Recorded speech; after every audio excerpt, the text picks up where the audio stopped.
Hey, is this thing on? Can you hear me? Okay, good. Listen very closely.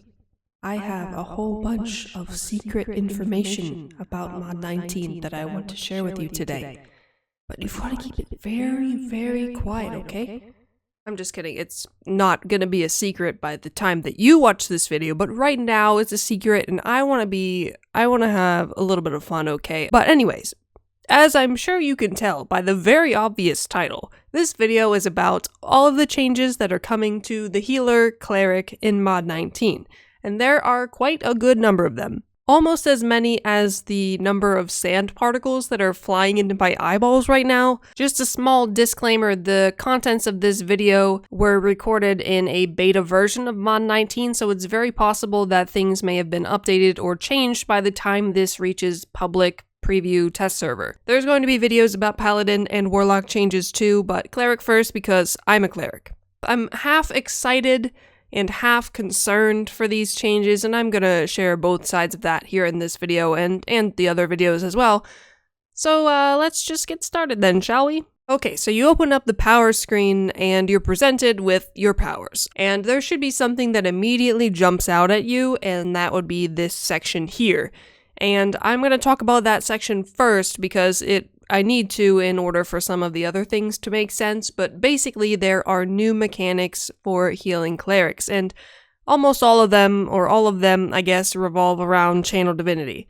So it doesn't work exactly quite the same as it did before. If we look at the actual Channel Divinity tooltip here, you can see that it's actually very different. It has like a bunch of different options for what it can do based on how long you channel it, basically. The first two are two of the other mechanics that I will talk about next. The third one can be different depending on which feat you choose, because the final tier of feats have been completely reworked, and that will change based on which one of those you pick. So, Channel Divinity, a little bit different, activates different powers. Okay, moving on. So Mark of Divinity, I'm sure you can infer, you are marking somebody, which increases the effectiveness of your heals on them by 5%. And there's not a cooldown for this or anything. It's not going to fall off after like 10 seconds or whatever.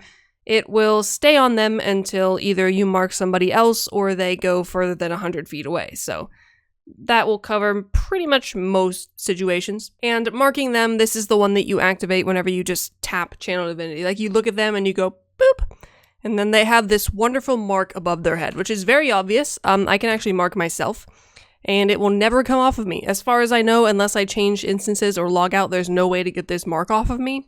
So now you can all just admire it in its glowy, wingy glory. Okay, so now we know what Mark of Divinity is. Let's go back and talk about Light of Divinity, because in order for Light of Divinity to work, you have to have somebody marked, which is why we talked about that one first. Light of Divinity heals the person that you have marked, and if you fully charge it, it will heal them for 3,000 magnitude, and it will cost 200 divinity. So first thing, 3,000 magnitude is absolutely ginormous. That will fully heal most people, if not all people, especially if it crits. And the magnitude in Divinity costs also scale with how long you charge it. And you've got 2.5 seconds to decide how much you want to heal someone. Basically, you got to decide how much you like someone for how much you want to stand still for them, you know. So, okay, that's that. So you got mark someone, heal the person you have marked, and then we have the final feat, which is also relying on your Channel Divinity, but we will talk about that in a little bit. We're going to go back up to the top and then go top to bottom, because that's kind of the easiest way to deal with this, I guess. So the first things first, we have the healing at will that no one ever uses called Soothe. Its magnitude was increased from 50 to 500, so it was times 10, and its divinity cost was increased from 10 to 30. So you're going to be healing them a good lot. Big-ish number. I don't know if that will make people choose the feat for Soothe now over the repeated blessings one. I guess it kind of depends on if they want to be a heal bot or not. That's kind of what Cleric already is. I don't know. Now next up is everybody's favorite pool of healing goodness, Bastion of Health. And this is the one where I'm pretty concerned about how it's being changed, just because it doesn't make very much sense to me. So as you notice right away, the magnitude was increased from 750 to 2200, which is an absolutely ginormous jump. But it has a new mechanic, so it still heals in an AoE, everybody in the area will be healed, but the magnitude will decrease as the number of targets increases. So basically, the more people you have in your circle, the less each person is going to be healed. Which, for me, I mean, it's kind of an interesting mechanic, but at the same time, it kind of defeats the purpose of having an AoE heal, right? I mean, I don't know how much each additional target is going to decrease the magnitude. The gist of this is that it is going to be most effective whenever you're healing one single person. If you're using an AoE heal as a single target heal, it will perform much better than if you use it as you would imagine it would be used. Which doesn't make a whole lot of sense to me, and as you'll see in my Paladin video, Paladin has the exact same thing. So yeah, I'm not really sure how this is going to work. I mean, I'm sure it will work because clerics heal and that heals, but I don't know if it really makes the most sense. So next up we have Healing Word, which the only change to this was the heal over time magnitude.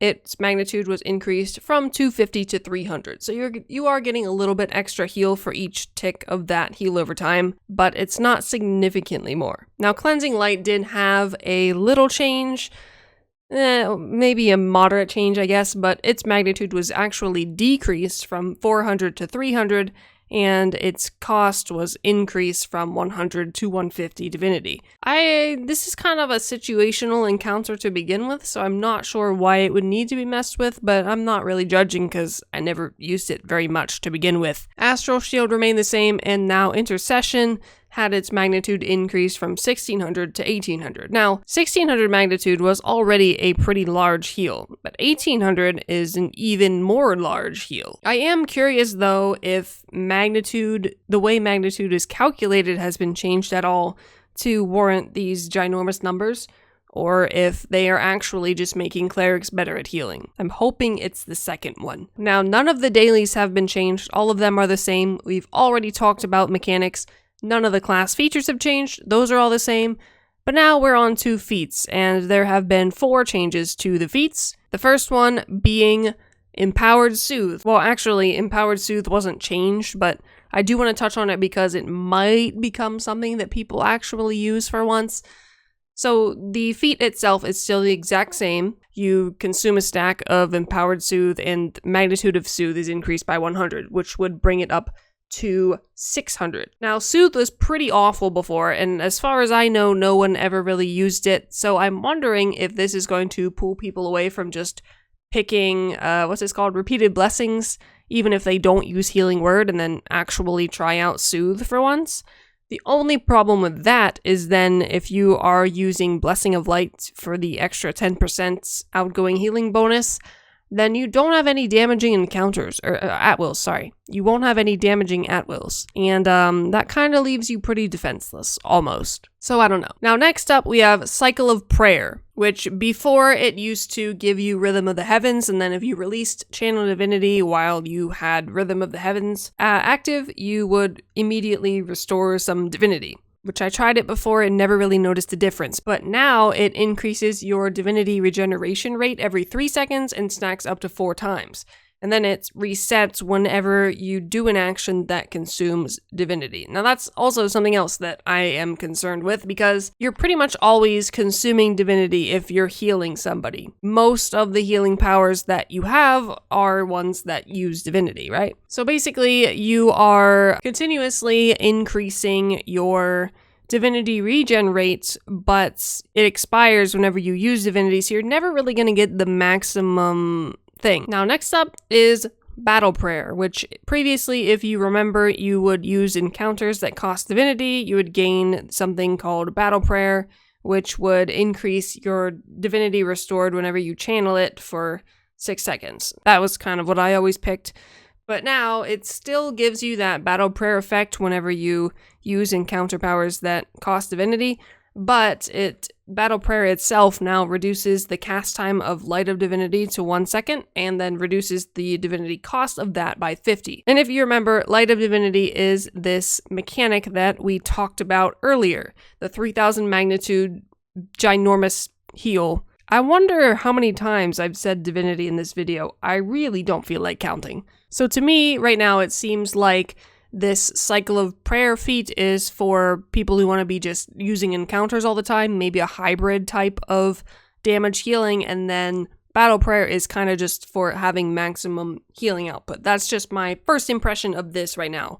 Okay, now last but not least, we have the 2 final feats, which, as you remember, I talked about how they apply to channel divinity in different ways. So first we have Gathering Light, which was previously called Light of Devotion. So it's had a name change. It has a brand new identity now. And before that, the Light of Devotion would give you a stack of itself every 4 seconds that you channeled Divinity, and it would increase your outgoing healing of your next encounter by 5% and could stack up to 3 times. So it was basically a way to get some extra outgoing healing whenever you weren't really doing anything in combat. But now it increases the cast time of channel Divinity to 3 seconds, and if you channel it the entire 3 seconds, it casts Gathering Light, which heals the person that you have marked and everybody around the target for 1000 magnitude. So it's kind of just like another giant heal for your marked person and everybody else if they're close enough. Okay, now lastly but not leastly is Angel of Life. The feat, which on paper looked like it could be very useful, but in practice was really not. And now it actually seems on paper like it's even more useful than the old version. So let's talk about the old version first. What did the old one do? You used encounters that cost Divinity and you would get a stack of Angel of Life, I guess. And once you had 30 of those, you can cast healing spells without using Divinity for 12 seconds. Now that part of Angel of Life is still a thing. The casting healing spells without Divinity for 12 seconds. But now, the way it works is it has a 3-minute cooldown, and the cast time of Channel Divinity was increased to 4 seconds. You channel it the entire 4 seconds, and then you get Angel of Life, which is this effect that lasts for 12 seconds, and you can spam healing spells to your heart's desire. As much as I don't like things that have super long 3-minute cooldowns, it's definitely a lot better than the previous version of this, because before you would get the 30 stacks and everything would already be dead, you wouldn't be in combat anymore, or at least you would be at the very end of combat, it would activate, and then you'd be like, oh gee, thanks, I got 1 healing spell out of it, and then you just, run around with your little wings to the next group, and by the time you got to the next group of enemies, it would have expired. So yeah. That is all of the actual mechanics-related healing changes for clerics that are coming in Mod 19, but there are a couple things that are cleric-related or semi-cleric-related that I feel like I should talk about just because they are kind of important, but can apply to all healers kind of thing. And that is some things that are in the collections. There are 3 new weapon sets in Mod 19. One of them comes from the campaign store, one of them comes from treasure maps in Avernus, and the other one comes from the new trial, which is called Zariel's Challenge. I'm sure someone will correct me on my pronunciation of that.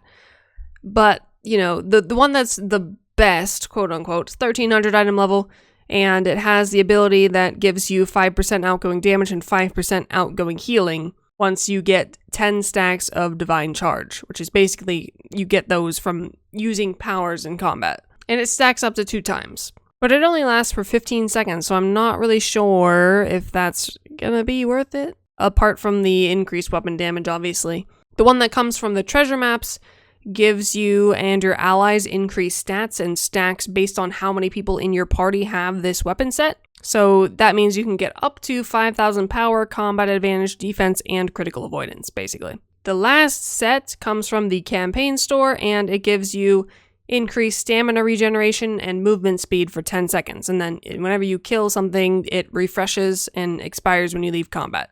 So this is kind of like the worst one, I guess, but it's probably also the easiest one to get, which is not better than the Lionheart, by the way. At least not right now. I don't know if that will change. So the only one that's actually better than Lionheart is the one that comes from the new trial. The other 2 still fall below in terms of stats and weapon damage. And then also the set bonus is also better on the Lionheart one, in my opinion. Okay, now next up, we need to talk about a couple pieces of gear. First and foremost, there is the Crown of the Pit Fiend, which currently looks like this. It has this like really bluey, fiery, glowy stuff to it and covers your entire face. And I personally love the effect of this, but I'm not so much a fan of the helmet itself. But anyway, that's besides the point. We're not here to look at fashion. We're here to look at the bonus of this. Read it. When your health is below 25%, your power is increased by 7,500%. You may be thinking, that seems like a pretty big number. But guess what? If you have 150,000 power and this bonus activates, your power is going to go up to about 11 or 12 million. Hence the name Martyr's Might of the equip bonus. Basically means you're probably going to die, but maybe you will try to like die so that the enemy can die too. And maybe you'll live in the process. I don't really know. That should be the description of this ability, but it seems pretty ridiculous is what I was getting at. And it's definitely one of the more interesting bonuses that I have seen in a long time. So next up we have a couple of pairs of boots that have the same bonus, just different stats on them, which basically as when you're really close to the enemies, you have increased 5,000 power. That's not how I meant to say that sentence, but it was how it came out, and I think it still made sense. More power, always good. Now, next I want to talk about some bonuses that actually activate whenever you heal an ally. So this is like bonuses that are for healers, basically. Which the concept of that, I love the idea of having gear powers that activate from healing, but the actual bonus is pretty poopy. Healing an ally increases your critical strike by 1,000 and reduces your defense by 1,000, max 5 stacks.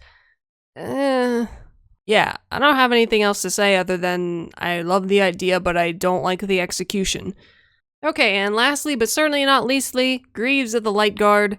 When your health is greater than 85%, your power is increased by 7,500. So yes, yet again, another pair of boots that increase your power. There are 3 of those that do the same thing. So there is also a new trinket type category item that goes in one of your belt slots that will increase your power and give you one of the random buffs listed there, which I am looking at the critical severity and action points bonuses specifically. Those ones seem like they could be very useful, but you have to go through the whole process of restoring that from the I read that as doormat at first, and I was like, why is it called doormat?